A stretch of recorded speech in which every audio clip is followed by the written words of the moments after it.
what they're for, but they're from, at Harbor Freight, and we use them to wrap, to make our jump rings. So for this project, we are going to be working in the end of the first row, beginning of the second row is the size I would like you to make. Oh, here they all are. These things, we're going to call them dowels from now on, is that they fit in one hole properly. So,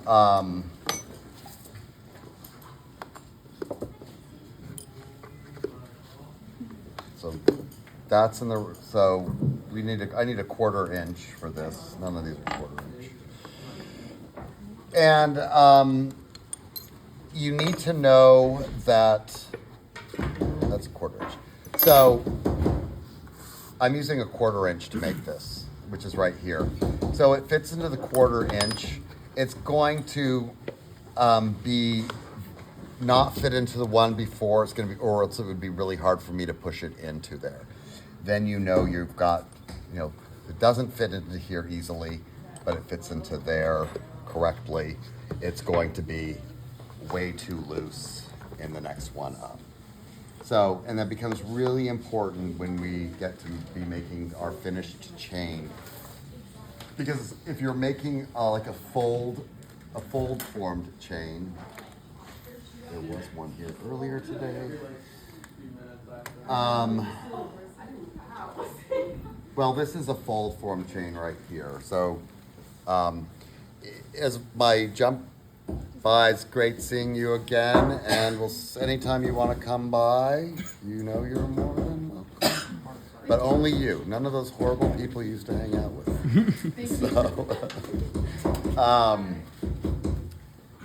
So if you started your chain with this one, and then all of a sudden you couldn't remember which one you started with, and you picked this one up saying, this looks pretty close to it, you're screwed. That is an ultra. So, because they're not the same, and they won't go together the same. Same thing, only different. So every one of these has a number on it. You're gonna write that number down somewhere where you will never lose it. So I'm using a 1/4 inch dowel to make this. So I'm gonna write that down. Now I know I'm always gonna be using a 1/4 inch dowel. The other thing, there's lots of these sets. Nobody ever puts anything back where it goes in these things, so really make sure that the one you choose belongs in that space. The older sets work way better because people have been cutting into them for a really long time, so now you've got a nice groove to cut into. The new sets, I guess everything has to be new at one time. That's sometimes, so they'll become old sets. So I've got my 1/4 inch dowel. I've got my 18 inches of wire. We're gonna come over here. Okay. So was it the three of you that were here yesterday? No. It was me. We already yelled at you yesterday, the other day. I know. All right, so I've got my dowel, I've got my wire. I'm gonna lock a 1/4 inch of the wire in with the dowel into a vise.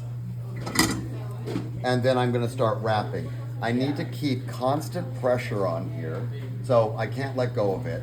I'm gonna go from one hand to the next, and I'm gonna lay it carefully down right next to the last one. We don't want any gaps in our coil. We want gaps equal burrs when you cut, and burrs equal weak joints, or they just won't solder at all.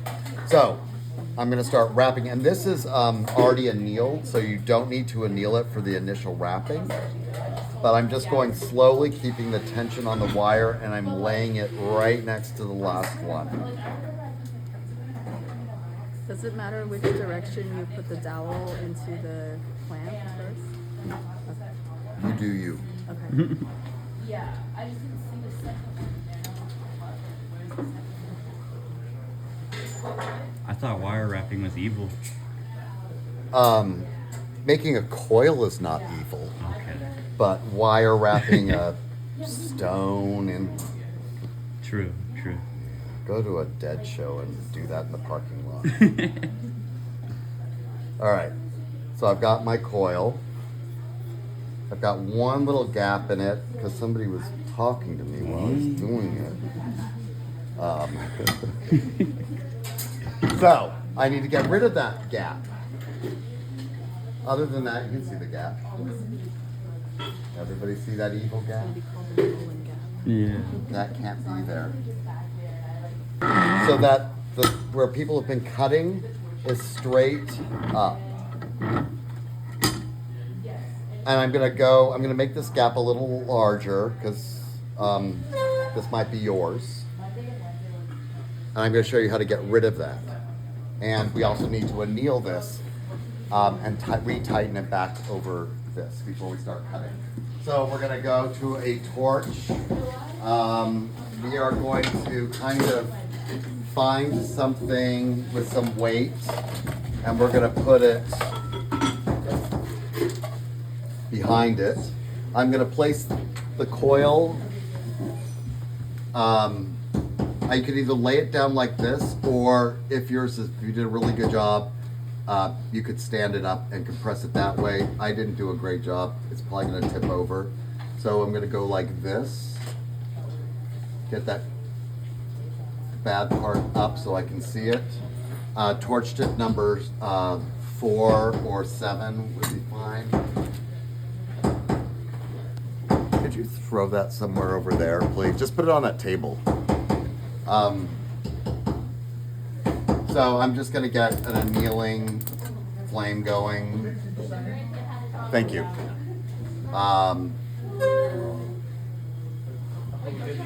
And then I need to find something kind of long and a little heavier than just a pair of small tweezers, so I'm going to choose these. I'm going to start annealing this. And as it's heating up, I'm going to come in right now, I'm going to start just pressing against it.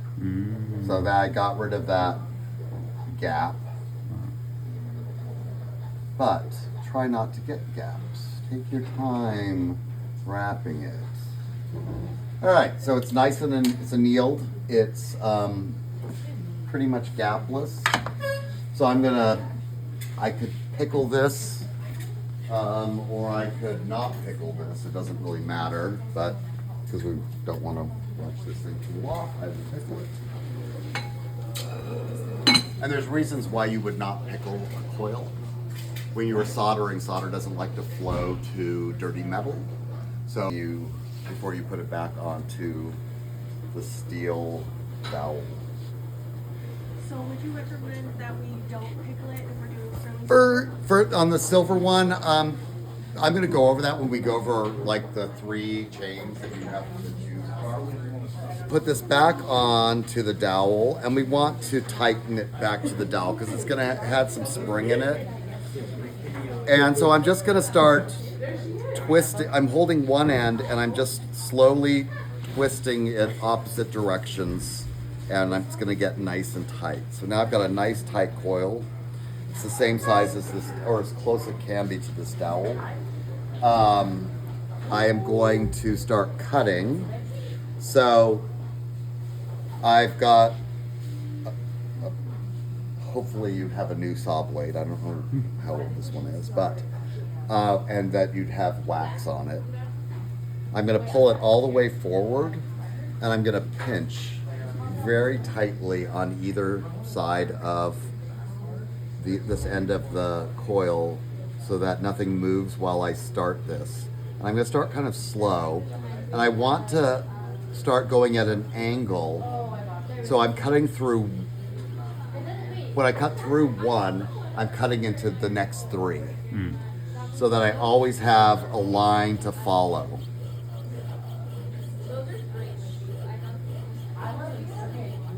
All right, and then I'm gonna start pulling off the rings.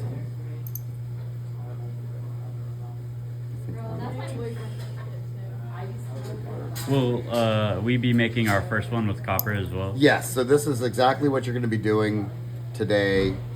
And Tuesday. The logs. So I'm going to slide everything forward, and then I'm just going to continue to cut.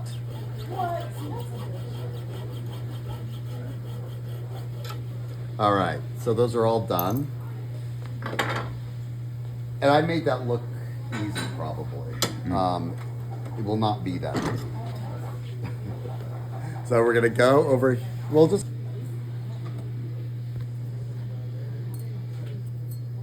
All right, I'm gonna take half of them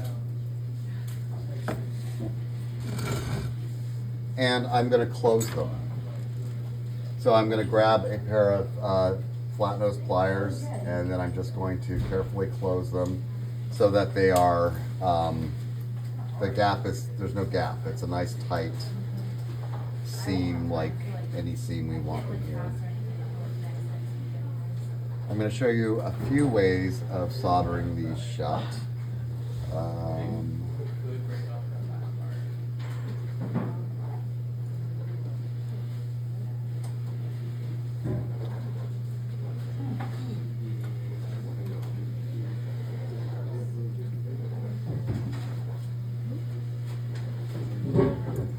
I'll leave these 3, 2, 4, 6. These 3 I'll close a different way.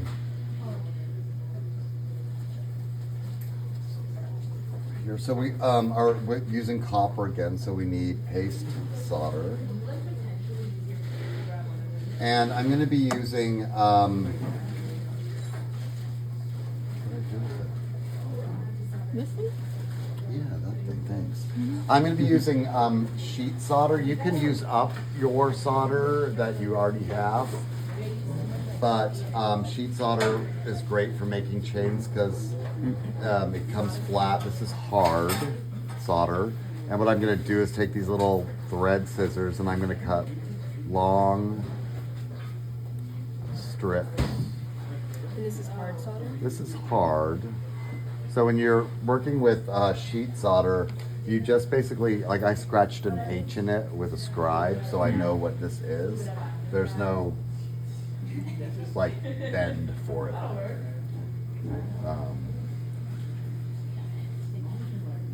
And the reason that this is good is that every single time I cut across this, I'm cutting 7 chips. These suck. Get something better than that.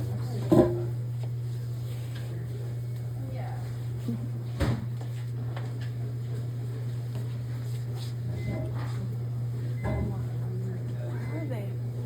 You have one. Oh, 15. Just Yeah, let's see one.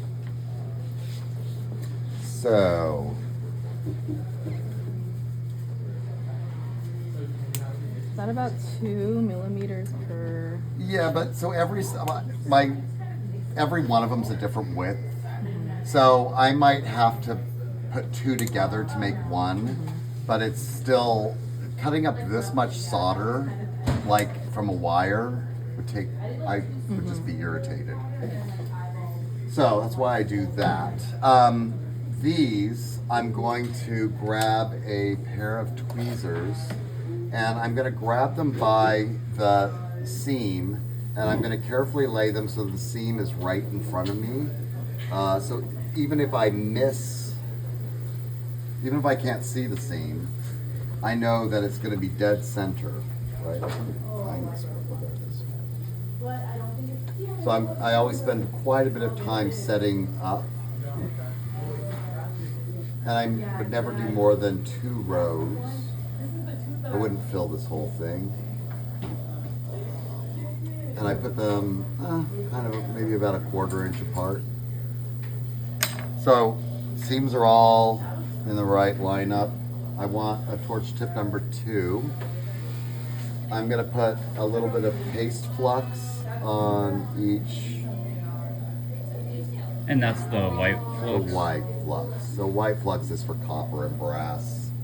Just gives you the working time. And I'll deal with those in a bit. So then I need a solder pick. I'm gonna use this one. I'm gonna light this. It's not gonna light.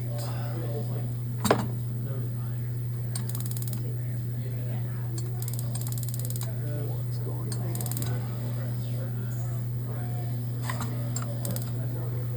All right, so I'm gonna be making this fucking torch.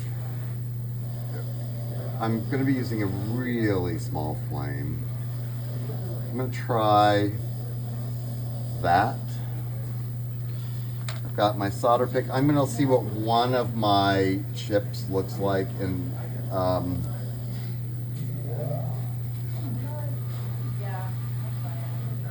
that's probably good enough so everyone can see that little thing on there. That's probably the right size, but I'm going to test it right now. So I'm just heating the whole thing up, and then I'm finding my seam, touching on the outside of the seam. That worked perfectly, just enough. So I'm going to grab another one. So we can use the kind of wire solder. Oh, absolutely. Okay. Use up what you've got, but Yeah. this just You're just gonna have to cut a is, lot. you're going to have to cut a lot of Yeah. it. All right, I'm going to keep going.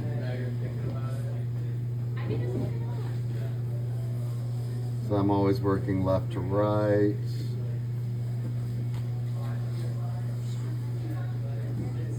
And then sometimes I'm picking up two if they look too small. Why aren't you going anywhere?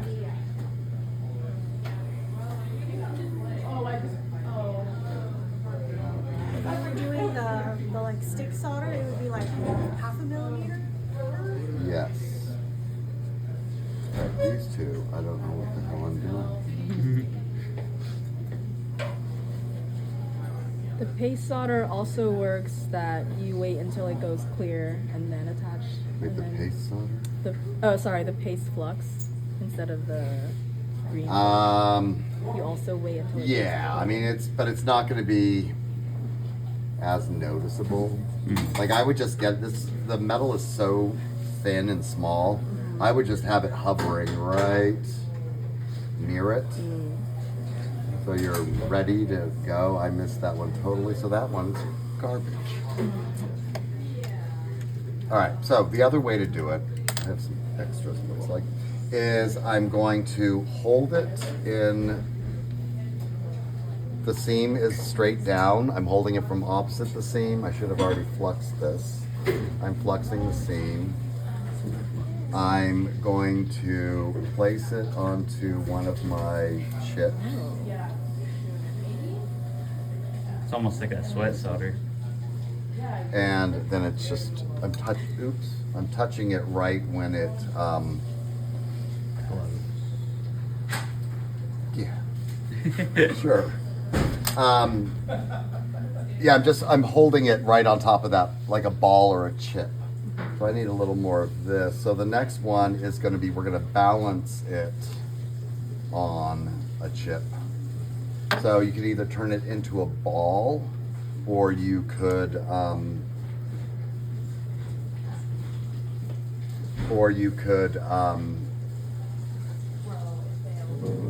just place it on a chip. But as long as you're placing, like you're isolating a chip that's big enough. And I'm gonna set this right on top of that chip, right where the seam is. So the seam is resting on top of the chip. And then I'm gonna heat. I'm gonna heat this up.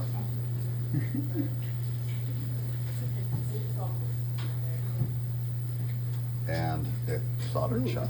I like that. But you have to be working on this hard brick to do that, obviously. And then the last one I'll just do.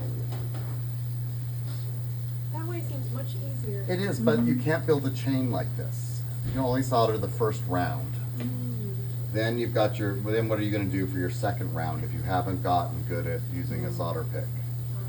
So, but if you're making an Etruscan, which they all just get soldered shut, then it doesn't really matter.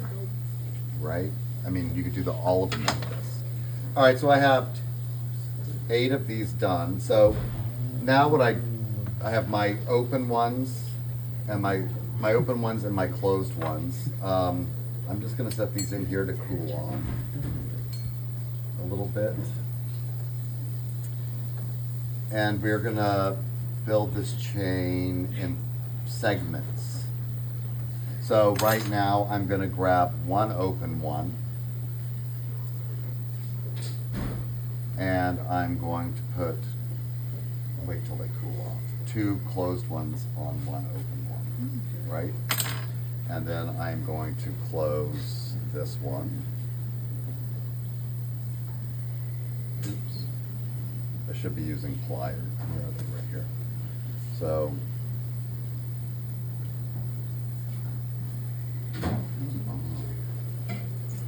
all right.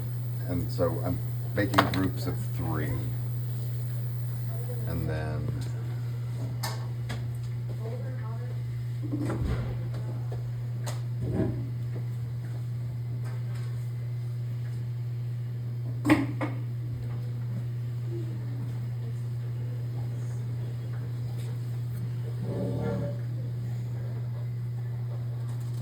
So it's 2 open loops to 1 closed loop?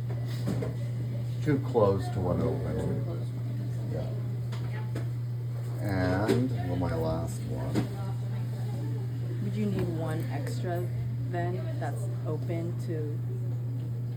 If you do the math right and you have an equal number of both, it works out perfectly in the end, Okay. right? So I started off with, what did I have, say 16? Right, I have 8 closed ones. Let's see, there's 4, 5, 6, 7, okay. There's that'd be my 8 open ones. 4 here, 4 there. And then next I'll connect these two, this one and this one, and then I'll have 1 extra of these. But it should work out pretty close. You're never gonna have not enough of these if you do 50-50. All right, so the way we are going to solder this is we need to isolate that open seam. So I'm gonna take a 3rd hand and a solder pick that's relatively clean. I mean, clean meaning this looks pretty clean to me. And I'm going to place my seam on top of the solder pick one at a time. I'm going to, that doesn't work. I'm going to get that flame going again. And I'm going to, I don't want to heat up those lower ones. So,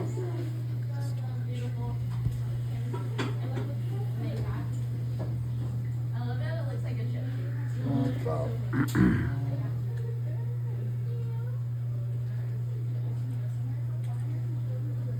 all right, so I'm going to heat at an angle. I'm going to flux.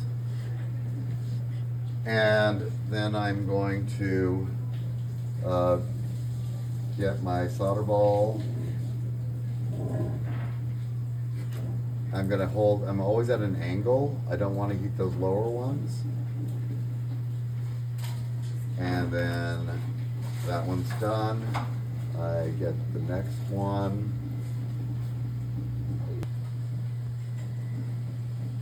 That one's done.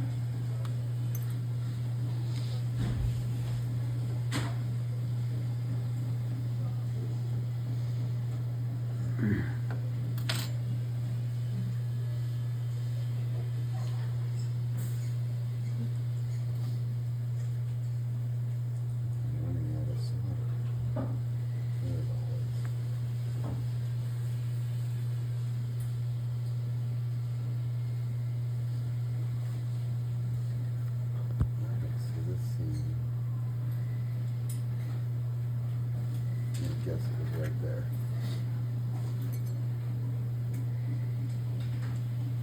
Sure. Mhm. And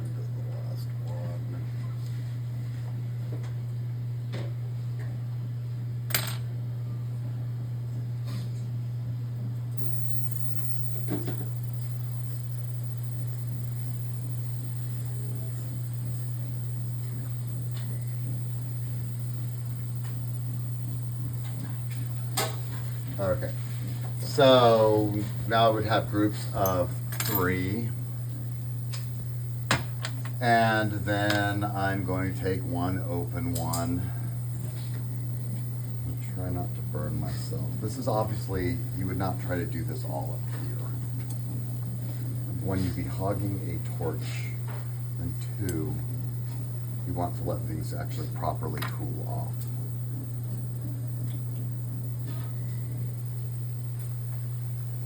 So there's my next one. And I probably, these are big enough that I could probably set them up like that. I didn't shut that at all. If you were having a hard time, but when it becomes a problem because you don't want to heat the whole mass of loops. You want to only heat the isolated loop. So these, groups of 3 becomes groups of 7, become groups of 15, groups of 31, and then all of a sudden you're putting the last, 2 8-inch pieces together and you got a 16-inch chain. So.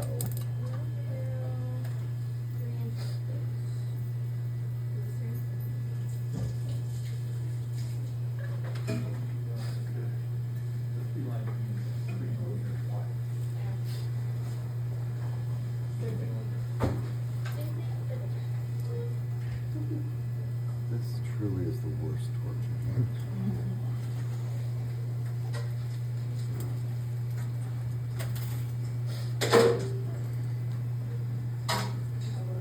So how many? Oh, sorry. Oh, go ahead. How many little rings would it take to make a 16-inch chain? Well, we'll be able to find out. This is a 1/4-inch dowel. Yeah. And we are I used about 18 inches, and I'm going to use all the rings but 3. Mhm. So we can do the math from there. Oh, I didn't use 4 because I fucked up on that. Didn't you have one left over though? Pardon?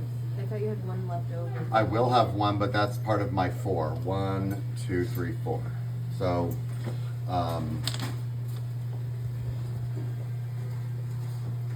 so 1 that's not usable and 3 more that are usable. So I could just add them to this chain.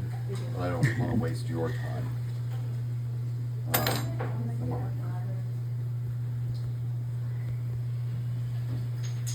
Okay, last. No, I've got 2 more things to do.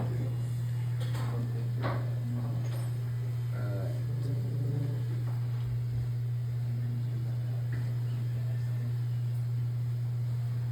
And then we've got these groups of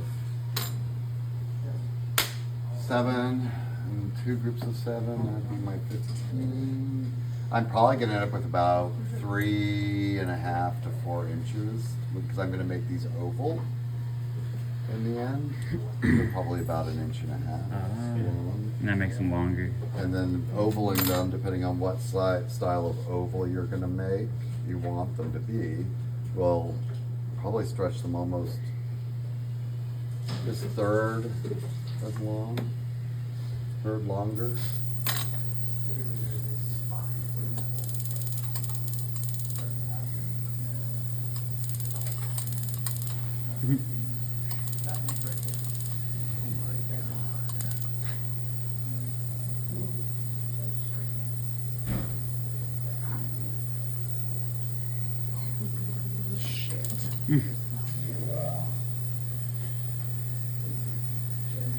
All right, last one. So right now you're connecting the ones that you already.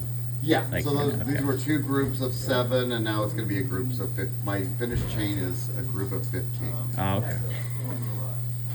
It won't really. All right, let's go. Did I get it? I don't know. All right, I'm going to say I got it. So that would be my finished chain. Now I'm going to pickle this.